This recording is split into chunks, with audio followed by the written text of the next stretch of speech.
Hey, salut! Est-ce que vous connaissez Blue Eye Samurai? Mais oui, vous savez, cette guerrière samouraï qui cherche à tout prix à se venger de son père. Elle traverse tout le Japon pour essayer de le défoncer. Sa particularité, elle a les yeux bleus et ça lui apporte bien des malheurs dans cette époque de 1650. Cette série est un absolute banger. On y trouve de tout, de la baston, de la poésie. C'est comme si on dévalait des biscuits à sa volonté. Mais attention, quand je dis baston, c'est quand même des bastons bien violentes. Et alors, je me suis posé la question de comment est-ce qu'on fait pour en arriver à une violence aussi extrême? Et éventuellement, est-ce qu'il y aurait d'autres solutions que de tout régler par la violence où on perd des doigts et des dents? Ensemble, nous allons décortiquer les traces de violence présentes dans Blue Eye Samurai. Et bien entendu, je vais pas parler de la violence physique, mais bien de la violence psychologique. Alors attention, cette vidéo contient du spoil, des références au racisme et de la violence. Voilà, c'est votre dernière chance de quitter la vidéo. Au revoir. Et pour celles et ceux qui sont restés, mettons nos oreilles de girafe et partons en quête des besoins inassouvis par chacun des personnages. Chers amis, voici l'univers de Blue Eye Samurai.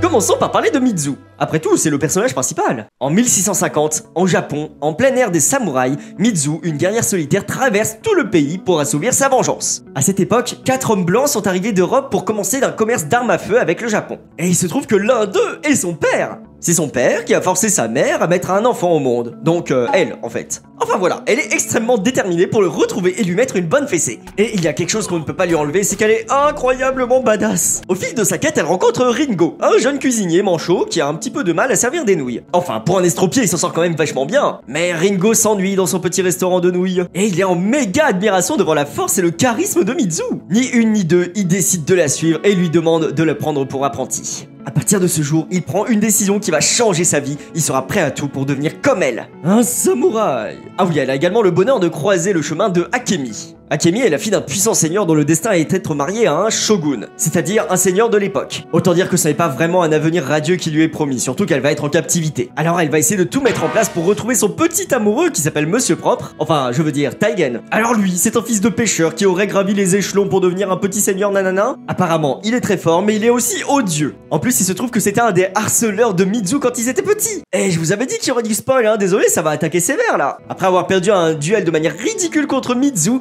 Taigen essaye de regagner son honneur. Donc il va la suivre un petit peu partout pour l'accompagner jusqu'à ce qu'elle lui accorde un nouveau duel. Et tout au long de la série, ce personnage va beaucoup évoluer aussi. Et voilà de nombreux joyeux amis pour Mizu, mais elle ne semble pas vouloir s'y attacher. Un peu comme si elle n'y croyait pas, parce que Mizu ne croit plus en rien depuis longtemps. Donc oui, la particularité de Mizu, c'est qu'elle est super forte, mais aussi qu'elle a les yeux bleus. Et à cette époque, c'était vraiment considéré comme la honte suprême. Dès son enfance, Mizu a dû apprendre à se cacher, à cacher que c'était une fille, à évidemment cacher ses yeux bleus, cacher son existence au peuple. Depuis toute petite, elle s'est fait harceler par tout le monde, même les enfants. Des enfants qui vont la chasser à coups de pierre, qui vont la frapper. Et déjà là, on peut commencer à analyser un peu les besoins sous-jacents. Attention, il ne faut pas pardonner le harcèlement, il ne faut pas l'accepter, il ne faut pas le tolérer. Mais il est nécessaire de comprendre quels sont les besoins qui sont derrière pour trouver une meilleure solution. Donc réfléchissons un petit peu ensemble. Pourquoi les enfants harcèlent-ils Mizu? Parce qu'ils ont envie de se rapprocher des autres enfants. Ils ont envie de créer une sorte de sentiment de groupe. Et parce que moi, petit enfant de 8 ans qui n'ai pas compris l'impact de ce que je fais, parce que j'ai envie de rester dans le groupe, je me joins volontiers au lynchage. Donc si mon père est violent, je vais adopter les mêmes comportements que mon père. Si les autres se moquent, je me moque aussi. Parce que je ne veux pas être dans le côté des perdants. Parce que je ne veux pas être exclu du groupe.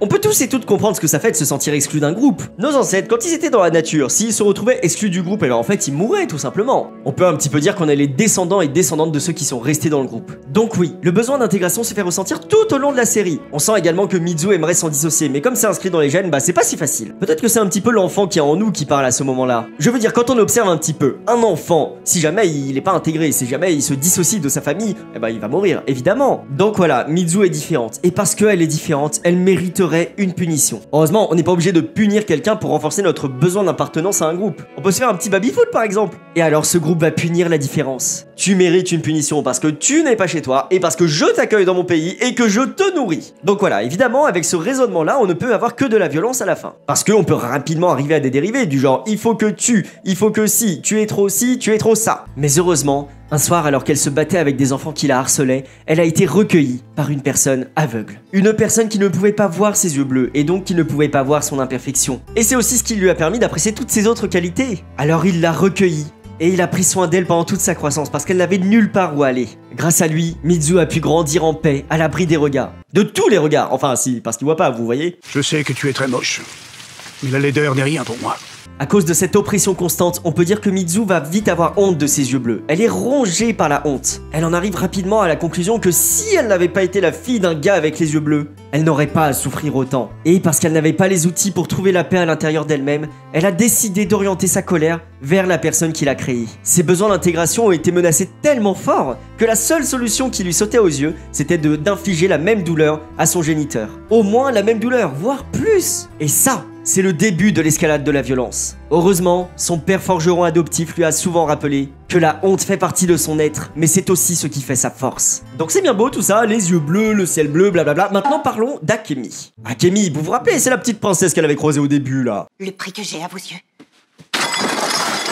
Cette princesse qui malheureusement est destinée à vivre sous la coupe d'un autre homme pour le reste de sa vie. Mais il se trouve que ce personnage est attaché plus que tout à la liberté. Et elle va faire preuve d'un courage extrêmement fort pour déconstruire les il faut, je dois. Elle va simplement les refuser. Pendant toute son enfance, on va lui rappeler que une princesse doit faire ci, une princesse, une femme doit faire ça. Et elle va choisir d'agir. C'est ça que je trouve fantastique. C'est vraiment super triste de voir la manière dont elle est traitée. Comme dans cette scène où elle est littéralement traitée comme une truie par son père. Son précepteur et son père ne vont pas arrêter de lui rappeler qu'elle ne sait rien du monde. Et d'un côté c'est vrai, puisqu'on lui a toujours interdit de le découvrir. Sans cesse, elle sera ramenée à sa condition de femme à cette époque. Et parce qu'elle est une femme, elle n'aura pas son mot à dire sur son avenir. Et pour toutes les fois où elle a essayé de régler ça par le dialogue, ça s'est soldé par un échec. Si vous avez déjà vu ma vidéo sur réponse, dans le cas où une personne méchante ne veut pas discuter avec vous, vous vous rappelez peut-être qu'il existe d'autres solutions. De toute façon, les seules issues, c'est soit se faire violence et rester, soit accepter que l'autre n'accepte pas nos solutions. Si on ressent de la colère, il y a quelque chose que l'on peut faire pour équilibrer tout ça. Et une des solutions, c'est de partir. C'est exactement ce qui s'est passé. Elle renonce à sa cage dorée pour prendre en main son avenir. Quitte à y perdre la vie, elle préfère le faire en étant libre. Elle a choisi de renoncer à certains besoins pour satisfaire son besoin de liberté. En fait, il y a des besoins qui sont partout finalement. Quand on regarde le père, il a besoin de sécurité et du coup, il a envie de contrôler sa fille. Et malheureusement, quand je dis sécurité, je parle de sécurité de son ego. Il a besoin de se sentir puissant et ça va passer par contrôler sa fille, la manipuler, avoir toute l'emprise sur elle dont il a envie. Quand on regarde le jeune fils, le jeune petit frère de Akemi, eh bien il fait des conneries, mais en même temps c'est parce que son père l'encourage à le faire. Et qu'est-ce qu'il va comprendre le fiston dans son petit disque dur sensoriel? Il va se dire, mon père m'aime et du coup va m'accepter dans le groupe si jamais je fais des bêtises, si je prends de l'espace, si je commence à exercer ma domination sur tous les autres. Voilà, les besoins sont omniprésents. Mais maintenant, je vous propose de découvrir un troisième personnage. Parlons de Lingo. Ah là là là là, Lingo, mon préféré. Vous vous rappelez de l'âne dans Shrek? J'ai l'impression que c'est un peu la même chose ici.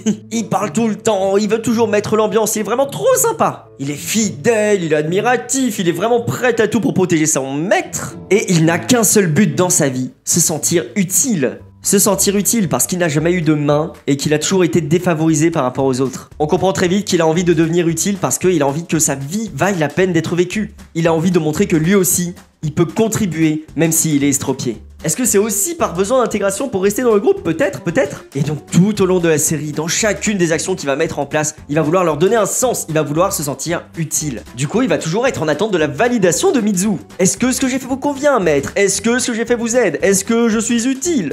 Validez-moi s'il vous plaît, ça me ferait vraiment du bien. Parce que d'un autre côté, le temps, l'énergie, c'est quand même des ressources qu'on va donner et qu'on va jamais récupérer. C'est quand même un sacré cadeau quand même. Je veux dire, c'est normal d'avoir des attentes quand on veut contribuer au bien-être d'une personne et que, elle réagit pas du tout. Imaginez, vous invitez des copains-copines à la maison et vous voulez préparer un super gâteau. Vous voulez vraiment que ça plaise à tout le monde. Alors vous séparez, là vous mettez pas des noix parce que lui il est allergique, là vous mettez pas des fraises parce que l'autre elle aime pas là. Vous préparez une petite tarte au citron meringuée pour le petit copain qui n'aime que le citron et le goûter commence enfin. Les invités mangent, voilà, ils mangent. Imaginez comment vous vous sentiriez s'il y avait aucune réaction. Vous avez posé un jour de congé pour faire ce gâteau. Alors? Bah quoi? Bah alors le gâteau, est-ce que ça te plaît? Ouais, ça va. Ah, tant mieux, parce que j'ai vraiment fait attention à mettre aucune noix dedans, je sais que tu es allergique. Et dis donc Roger, t'as réglé ton problème de tondeuse? Bref. Donc voilà, petit à petit, Ringo va apporter plein de petites attentions à son maître sans avoir de petits retours, n'importe lequel. À part cette fois-ci où il lui sauve la vie quand même, ça c'est plutôt pas mal. Mais petit à petit, il va commencer à empiler. Il va faire la liste, il va dire attendez, qu'est-ce que j'ai fait moi pour Mizu? J'ai fait ça, je lui ai sauvé la vie 3 fois, je lui cuisine des trucs. Qu'est-ce qu'elle a fait pour moi? Rien. Donc attention Mizu, à la prochaine bonde que tu vas faire, la prochaine déception que je vais avoir, je vais te larguer. Parce que plus il va empiler des attentions et plus ses attentes vont augmenter envers elle. Et là, ses attentes, c'est plutôt du genre ouh, je vais devenir devenir un super samouraï grâce à elle, elle a vraiment intérêt à faire de moi le meilleur. Alors qu'en fait, il n'y avait pas d'accord auparavant. À aucun moment ils se sont posés pour en parler en disant « Hey, je vais faire de toi un super samouraï », non. Et c'est ainsi que Ringo va se retrouver déçu par ses propres attentes. Vous les avez laissés l'embarquer? Ça vaut mieux pour elle. Vous n'avez rien d'un samouraï. Un samouraï, ça se comporte avec honneur. J'ai jamais dit que j'étais un samouraï. C'est toi qui l'as dit. Je me suis promis de me venger. Je n'ai pas le temps de m'embarrasser d'amour ou même d'amitié. Et surtout pas de faiblesse. J'ai un homme à aller tuer. Comment une créature aussi abominable a-t-elle bien pu advenir? La haine seule ne peut l'expliquer. Et c'est là que la violence commence à se manifester. Une boule d'énergie arrive dans la tête pour nous dire « Hey, t'as vu, elle est même pas en train de te considérer, t'as vu comme t'es nul Ringo ?» C'est Ringo qui se dit ça dans sa tête, hein. La boule d'énergie va descendre ici, elle va toucher le cœur. Le corps va se sentir attaqué parce que, évidemment, il fait pas la différence. Et du coup, qu'est-ce qui va ressortir? Bleu, une agression. Il va tenter de l'insulter. Tu n'es pas un vrai samouraï, je suis extrêmement déçu par ton attitude, blablabla. Bon, et ce qui reste assez réjouissant, c'est qu'il va penser que c'est une insulte, mais en fait, Mizu, elle s'en fiche. Elle n'a pas les oreilles de chacal qui entendent l'insulte et qui vont déclencher l'ego comme ça. Qui va dire « Oh, t'as entendu comment il vient de te traiter? Non mais franchement, toi tu essaies d'être un samouraï, alors attention, tu vas voir, je vais t'envoyer une autre agression. » Voilà. Non, Mizu n'a pas entendu ça. Elle a pas entendu une insulte, et c'est là que s'arrête le cycle de la violence entre les deux. Et à la place, pour éviter ce conflit inutile, ça aurait été pas mal de prendre 2 minutes pour en discuter plus calmement. Tu sembles contrarié, Ringo, est-ce que tu veux me dire ce qui se passe? Bah oui, je suis extrêmement déçu quand je vois que tu as laissé Akemi se faire emmener chez son père. Je veux dire, elle s'est échappée parce qu'elle a envie de liberté. Et tu as brisé son rêve. Oh, je vois, est-ce que tu veux dire que tu aurais aimé l'avoir continué à exprimer son besoin de liberté? Ça te faisait du bien de l'avoir libre? Oui, c'est exactement ça.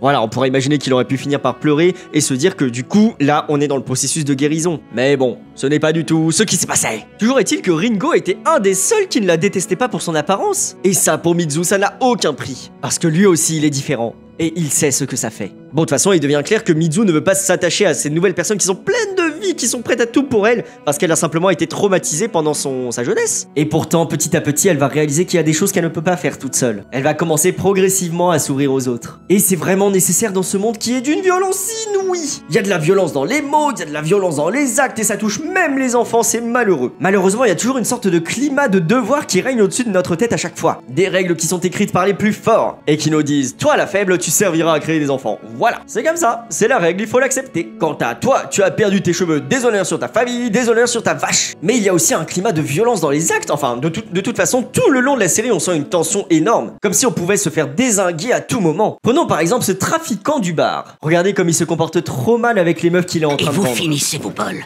J'ai déboursé une sacrée somme pour que vos pères vous lâchent. Et les bordels me paieront davantage une fois que je vous aurai remplumé, les technodes. Mangez. Pourtant, elles lui ont rien fait, elles ont rien fait de mal. C'est clairement de la méchanceté gratuite, mais alors comment est-ce qu'on peut expliquer ça? Vous l'aurez compris, on va passer le peigne de la lucidité pour essayer de discerner un petit peu les besoins qui sont derrière.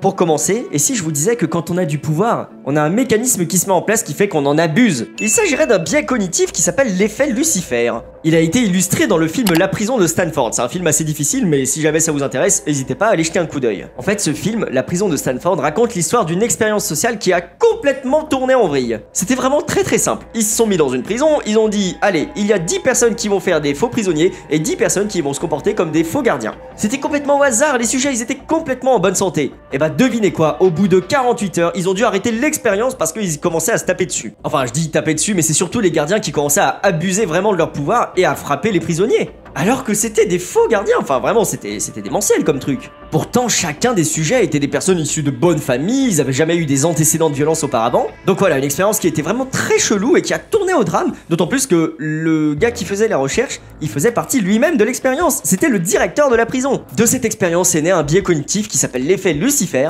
et qui fait en sorte que quand on a du pouvoir, on a tendance à en abuser sur ceux qui en ont pas. Donc on peut dire que c'est un phénomène, qu'on n'y peut rien, que c'est forcément le cas, etc. Mais peut-être qu'on peut creuser un petit peu pour savoir comment on en arrive ici. Comment on en arrive à un gars qui se balade avec des meufs et puis qui se retrouve à en abuser complètement en public sans que personne ne dise rien.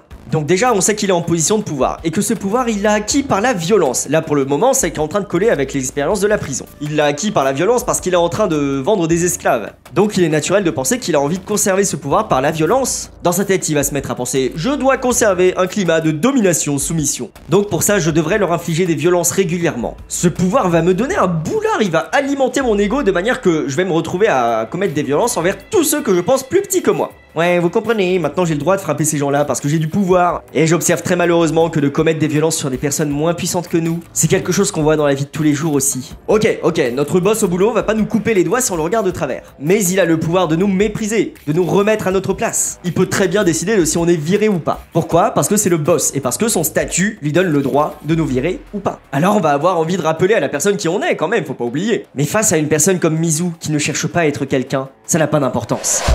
Voilà, donc le monde de Blue Eye Samurai est extrêmement violent et ça touche même les enfants. Des enfants qui vont se mettre en groupe pour harceler une seule personne qui, une fois se retrouver dos au mur, va réagir avec la lutte ou la fuite. On n'est plus du tout en mode vie, contribution à la vie de l'autre, on est en mode survie, c'est plus du tout la même chose. Et que dire évidemment du père de Mizu qui a mis à feu et à sang des villes entières au Japon. Il a commis les pires crimes de guerre, comment est-ce qu'on pourrait pardonner à quelqu'un comme ça? Non, on peut pas. Et là encore, il y a fort à parier que c'est la notion de pouvoir qui est mise en jeu. Donc il reste clair que ces 4 hommes blancs sont un énorme danger pour les gens qui sont autour. Donc finalement on peut se poser la question, est-ce que Mizu parcourt ce chemin parce qu'elle a envie de se venger ou alors parce qu'elle a envie d'empêcher les hommes de commettre toutes ces atrocités? Ouh, c'est pas facile hein. Oh, conclusion. Il y a peu de chances que s'exprimer en communication non violente dans ce monde aussi violent soit super fonctionnel. Là, la personne elle a un super couteau qui nous arrive dans notre face, donc il faut se mettre à l'abri. Évidemment, ce n'est pas le dialogue qui va fonctionner, ni la méthode violente, ni la méthode non violente. Parce que là, évidemment, on n'est pas dans une discussion, on est face à une personne qui a son instinct animal qui s'exprime. C'est un mur, il n'écoute pas ce qu'on lui dit, donc évidemment c'est pas une discussion. Je veux dire, on pourrait parler une autre langue, ça serait complètement pareil. Pour eux, on n'est qu'une personne qui bouge les lèvres, qui émet du son avec sa bouche. Donc quand il n'y a pas de discussion possible, on ne peut pas utiliser la CNV, tout à fait. Du moins avec l'autre, parce qu'avec soi-même on peut toujours l'utiliser, évidemment. De toute façon, communication non violente ou pas, on peut pas dialoguer dans tous les cas. On pourrait le juger, on pourrait le menacer, on pourrait faire n'importe quoi, ça ne l'arrêtera pas. Il nous attaque, on va subir, c'est tout. Mais on ne peut pas savoir si la personne va avoir envie de dialoguer avec nous ou pas sans avoir essayé.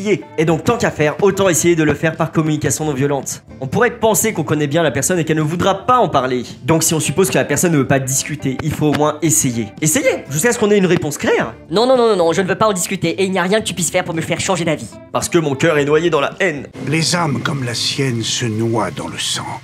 On ne peut les arrêter. Il n'y a que notre âme que nous pouvons préserver.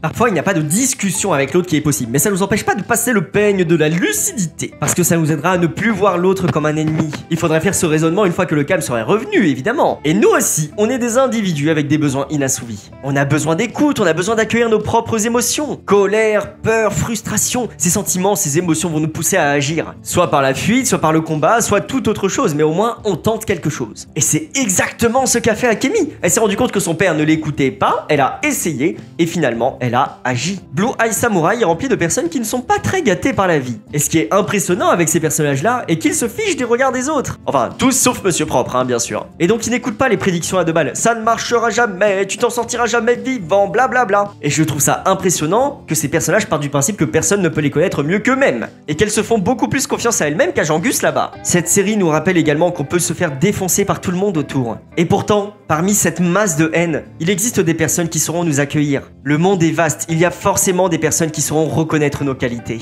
Des personnes qui nous font nous sentir importantes, qui nous laissent nous épanouir et qui sont là pour nous aider en cas de pépin. Ou bien qui sont là pour nous rappeler qu'une impureté bien placée se transforme en une qualité. Merci, ciao!